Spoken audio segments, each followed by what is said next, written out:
Well, we certainly want voters to know that these two proposals are in conflict, but voters just reading the ballot and reading the ballot information will see that these two conflict. It's important to know that if one of them passes and the other fails, then the one that passes will go into the Constitution, assuming that the number who voted for it equals 35% of the total ballots cast in the election, which is another requirement. But if both of these pass, then we have some further work to do.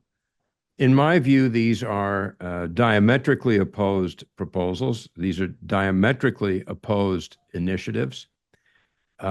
They completely conflict with each other, but that judgment is ultimately not made by the Secretary of State. That judgment is ultimately made by the governor. I don't have any particular reason to believe that the governor would disagree with that, but it's important to understand that it's the governors to decide. And that only decision only has to be made if both of them have more for votes than against votes. So if they do both have win, they do both have more fors than against, then you compare the total number of for votes for each of them, and the one that has the most will be the one that gets enacted into the state constitution. Well, the numbers will speak for themselves. So I don't have any reason to think that the governor would reject the numbers.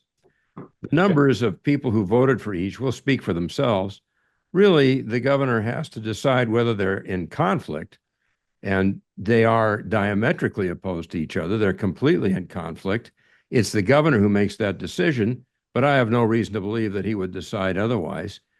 And then it's, as with all constitutional initiatives, it's the governor who ultimately certifies that they go into the Constitution.